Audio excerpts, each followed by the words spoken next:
Testing, testing. Good afternoon, everyone. Thank you for joining us today. Up first for our community briefing, we have Shannon Britt, Infection Control Nurse at Prairie Lakes Healthcare System.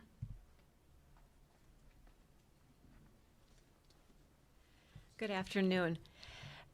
Looking today at South Dakota's case counts, we're seeing we have 101 positive cases, so that is 11 cases more than we had yesterday.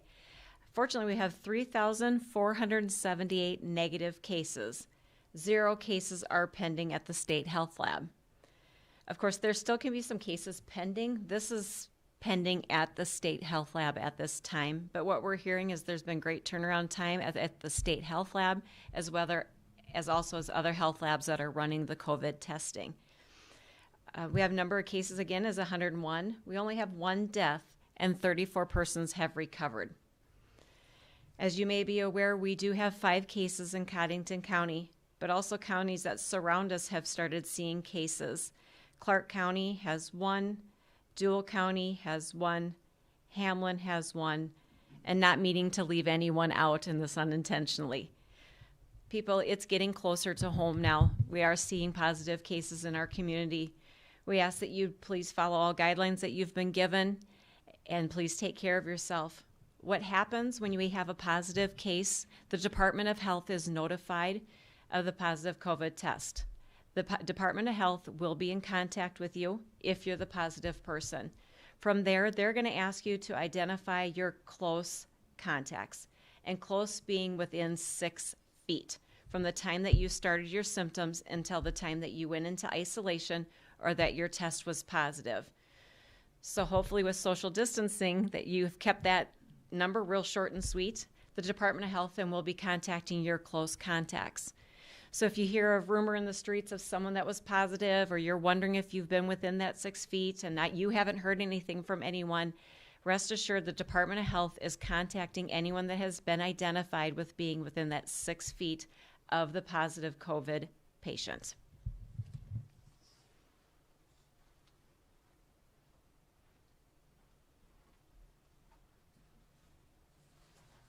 Good afternoon. My name is Joe Vitak, and I am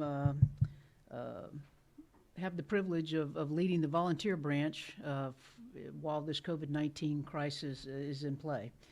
We have a very, very capable group that's working in the volunteer branch, and I just want to bring some of those folks' names to the forefront so you know who they are and so go-to people.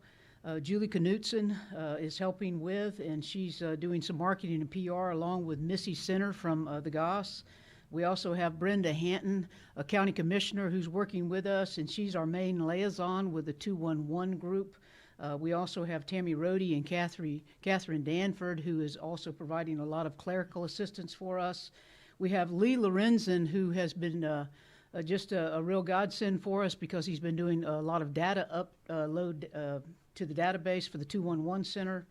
In fact, the last word that I got from him a little after midnight last night was that we have about 400 resources that are being formatted, if you will, and ready to upload into that 211 system. For those of you that may not know about that, it's 211. It's a system that's housed out of South Dakota, but it serves our entire state. The city and the county, they contracted, if you will, with that system probably in February. And so we have been tasked with uploading that database with numerous resources as well as volunteers. And so I'll go over some of that info with you here shortly as far as what opportunities exist for you to volunteer. We also have Jenna Moffitt, who a lot of people know from her days at WISP, and Jenna is our Facebook advisor. She's actually coordinating a Facebook page right now for any local folks who may need someone to maybe go to the grocery store for them or maybe pick up some medications or something like that. You can find Jenna Moffitt easily on Facebook, and she will be able to help you and assist you with those needs. And we also have Jerry Tim, who is our liaison with the Chamber of Commerce. So anytime we come up with anything, of course, we notify the public information officers here through City Hall, but we also work closely with those folks so that the business people know exactly what we're doing. So I want to take you to two links. the first link is to the same location, but if you're a volunteer and you would like to volunteer for any of these things, you would want to go to www.volunteer211.com. That's www.volunteer211.com. And so you would go there and you would have the opportunity to fill out a monkey survey or Survey Monkey, and you could volunteer to deliver groceries or meals or necessities. You could volunteer to provide janitorial service or even lawn care or God forbid, snow removal. You could provide some labor assistance, transport, some educational services if that's in your toolkit. Pastoral services, that's a huge need that we have. Health and wellness, medical services, technology services, clerical phone, or any other kind of organizational skill set that you might have that you would want to volunteer. And then we have that category, I'm not sure, but I just want to help. And so we want you to sign up as an individual. And of course, we know that there's some organizations out there, primarily some churches, maybe some nonprofits, some groups that want to do this as a group while maintaining social distancing, of course. And so they can go to www.watertownsd211.com. And so let's say you got a church organization and you've got a group of people that want to volunteer and you want to go together. Go to www.watertownsd211.com and sign up as a group, and we'll make sure that gets coordinated. That's usually important. Anytime that we have any kind of a disaster, we need volunteers. And of course, South Dakota really knows how to do that well, and they step up well. Every Thursday, Josh Y., who is a city council person, is a liaison.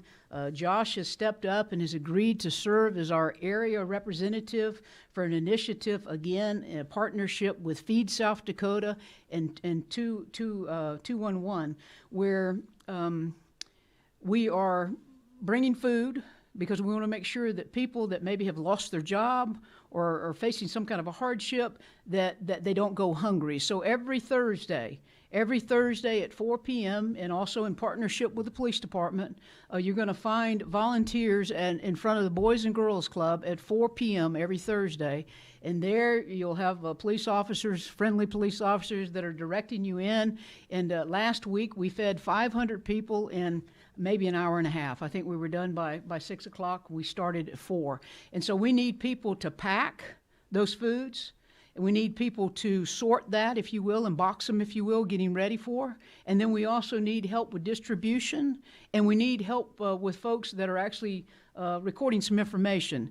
We supply gloves, and we make sure that we have social distancing going on. And so it's a safe environment, relatively safe environment. And so we need your help with that. And so if you want to sign up and you want to help with that food distribution that takes place on every Thursday at 4 p.m., please do so by going to the 211's website and signing up, and we can coordinate that. We have several folks that are helping with that. I just want to mention who they are. It's Watertown Community Cares, and this group was actually a group that formed on their own prior to me ever getting involved, and that includes For the Kids of South Dakota, the Boys and Girls Club, First United Methodist Church, Lutheran Church of Our Redeemer. We had folks from the Family Worship Center.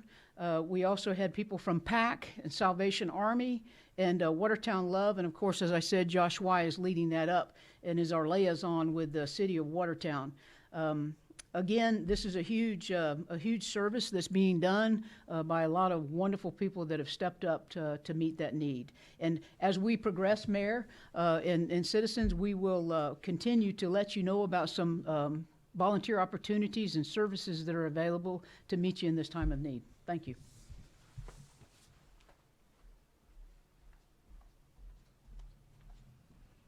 Good afternoon. I'm Mayor Sarah Karen.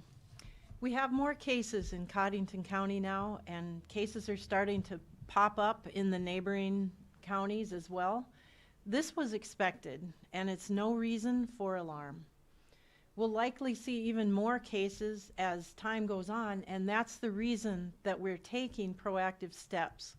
We all have to do our part, so I'm just going to remind you, I know you've heard this a lot, stay home if you're feeling sick, and if you have symptoms that you think are abnormal, stay home and monitor your symptoms. If you develop a fever or the symptoms of COVID, which include a cough, shortness of breath, you need to call your provider and ask what to do.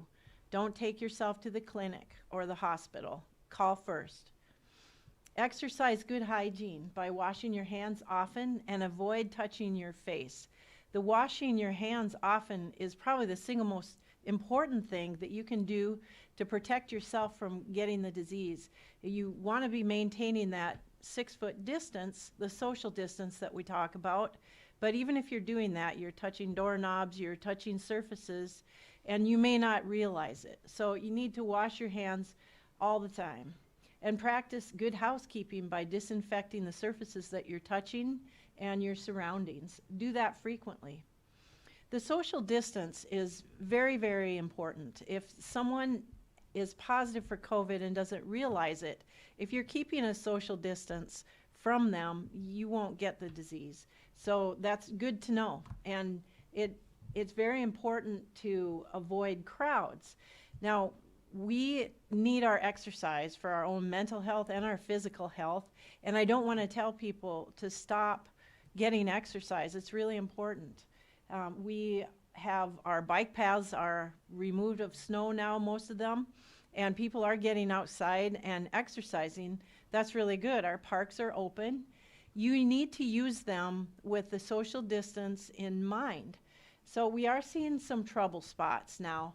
The skate park, for instance, has been crowded with children using it, and we want kids to use it, but they need to know that they have to maintain that 6-foot social distance or they shouldn't be there. And if you have a child that may not be able to do this on their own, you shouldn't allow them to go there. Parents need to be responsible for their kids, and the older kids need to be responsible for themselves and others. They may not be concerned that they would get terribly ill with COVID-19, but if they do contract it, they can give it to someone else who might be at risk. So this is very, very important. If we have to, we will close down areas where we are seeing violations of the social distance. But we'd rather see people just pay attention to the guidelines and adhere to them. Please do not participate in activities which a 6-foot social distance is not possible. So people are getting out and they're using our park facilities. This is good. And if you are keeping your social distance, that's going to make it just fine. And I've seen it myself. I rode my bike around the lake this weekend, and it's very easy to give yourself plenty of room, as there are a lot of people on the path, but people migrate to one side or the other, and you can pass very safely. And so I can vouch for that. It's a good thing. We need to stick together and remain in non-stop support of the community efforts that we're taking to ease the impact. There's so many ways that you can help, and Joe Vitek listed a bunch of them. We will get through this together, and I want you to just know you have a dedicated team working to keep our community healthy, and you are part of a very caring community. Thank you.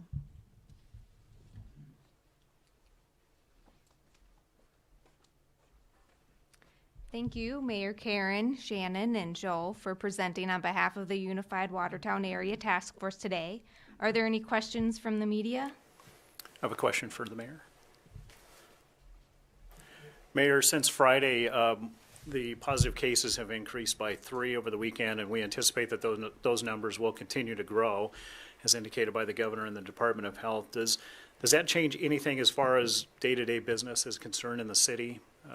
What's the plan going forward? We know and we anticipate that those cases will be increasing. Right. Nothing has changed right now. We believe that the measures that we've taken are working. We are seeing an increase in numbers, but we're still very, very low compared to most other places. So that's good. And if we're seeing people violating the social distance requirements, or if the numbers start approaching our point where our healthcare facilities can't keep up, then you will see a change. And we're talking about that. I've been having conference calls with the various mayors across the state frequently, and we're all grappling with this together. We are seeing a lot of people take advantage of the work from home, and thankfully in this day and age we're able to do that. A lot of the city employees are now working from home, and they're offsetting their shifts, and so that they come in and they're not having contact with other people. Business continues as usual. You can still get your city business done. There's nothing that's been cut off, and of course all of our emergency public safety is still operating just as normal. So we don't have any problem with that. So I hope that answers the question. Did, thank you. Dan Christopher from the Public Opinion. Just a couple questions either for Jen or Shannon. Obviously, could you reiterate what the threshold is to be tested for COVID-19?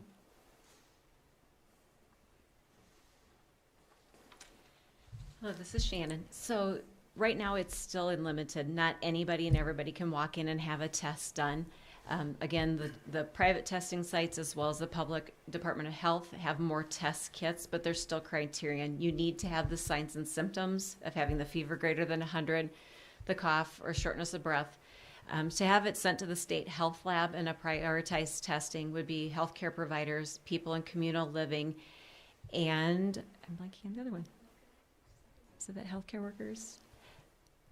There's, I'm sorry, and there's one more. So that is priority at the state health lab. Others can still be sent to the state health lab, but it is going to depend where you sit on a priority in that way. But also physicians and healthcare providers are also determining what your risk level was. If you have the symptoms and have been exposed to someone with COVID, if you've had the symptoms and you've maybe traveled in an area where there's high communal, we're evaluating people. Just because you want a test done doesn't mean you're necessarily going to have one, because without the symptoms or the risk factors, we're trying to save our precious resources of how many tests that we do have in the state. We also ask on behalf of the healthcare facilities, if you have been tested for COVID, please disclose that. If you go into one of the healthcare facilities, you might be waiting for your results, but you may in the meantime have had something else come up for yourself. Please let your provider know when you arrive or shortly after you get there is, hey, I'm waiting for my COVID test result at this time, and just help our healthcare providers stay as healthy as we can to provide cares for you. Okay. Second question is, at the end of last week, the FDA approved a test that can deliver results within minutes. Would you expect that to eventually make its way to the local area here? And if so, would that change the calculus in any way? I mean, and it's exciting with all these new things coming forward, but we wait for the proper recommendations and the guidances, and our lab director as well as other lab directors, I propose will be reviewing the information of this new test and seeing how we can implement it in our area if it's possible. Okay. And does Prairie Lakes have anything to do with the Sanford Health Clinic attached to the, or I mean, just kind of curious. Like defined in which way? Sanford has their guidances and rules, but we've been working with all the healthcare with Quick Care, Brown Clinic, Sanford Clinic, Garcia Family Clinic. We're all working together and having meetings so that we can be as consistent as possible in the messages we deliver, in the cares that are provided, in the evaluations we have, and working together to make this as seamless as possible for our community. All right, thank you. You're welcome. Shannon, while you're up there, quick question for you. What are we seeing at the emergency room as far as people coming in with symptoms? Has there been an influx since all the media has come out about COVID-19, or any idea? I wish I could answer that for you, Troy. ER is maintaining as they always do, and for whatever cases are coming their way for incidents and providing cares in their normal. I know they're prepared, well prepared for COVID, and have all the PPE ready. We have the screening tools in place for anyone arriving. We still ask for a heads up if you think you're coming with that, but I'm unsure of how many are actually coming in with symptoms, as well as I'm not sure what we're seeing in all the other healthcare facilities in our area. And how are we doing on supplies as far as testing, PPE, that sort of thing? Are we still doing okay? We're doing okay. We're being good stewards. Instead of the testing, we can't test everybody that wants to be tested, but that's also not recommended by CDC, and we're still following the guidelines from them, as well as the South Dakota Department of Health. They've been great resources. I'll hear of new articles of different recommendations, and we do watch for those recommendations to see if they're backed, because one study is great, but we need to have more backing to those studies to know that they're relevant to use. And PPE, we're trying to be good stewards, as well as I know the other facilities in our community are, and we're following CDC guidance on the creative ways that we can make our PPE last longer. We'd love to have an overabundance, but we're working hard with what we have. Thank you. Mayor. This doesn't deal with COVID-19, but more on a water note. How's the lake doing? How are the rivers doing? I mean, that's another concern for our community right now. Yes, unfortunately, we haven't been able to close the door on the possibility of flooding yet. The groundwater levels still are historic high levels, and the streams are flowing full. The lake is overfull, and so we're vulnerable right now. If we were to have a heavy rain event, we could possibly see some flooding, but we're watching very carefully. There's nothing in the forecast of concern at this time, but it's under surveillance constantly. I can reassure you of that. Okay, thank you. Question for Joe? Sure. VTech. Joe, you're in charge of the volunteer group, and I guess I was notified today that Lake Area Tech is now making face shields and face masks using their robotics department, which is incredible. But if somebody would like more information, or if they need assistance, how do they reach out and contact somebody to get that assistance through the volunteer group? That's a great question. So first and foremost, that 211 is our triage, and so you can go there as somebody who wants to volunteer, or you can go there to find a resource. They would make that connection because they have folks answering the phone all the time, and so that would be first and foremost. That database that I spoke of, that Lee Lorenza is putting together, we also have access to that here locally, and so if we needed to, we could certainly make a response as well. Okay, thank you. And back to the Lake Area Tech, that's Mike Cartney who's overseeing all the education, and he's got a group working under him as well, and so they're doing a phenomenal job. And of course, I'm a little prejudiced, and I think Lake Area Tech is awesome. The energy program has also made hand sanitizer out of alcohol from their biofuels class, so that's good. Any more questions today? No? All right. Thank you, Troy and Dan, for joining us today, and everyone for joining us live on Facebook. Stay tuned for tomorrow.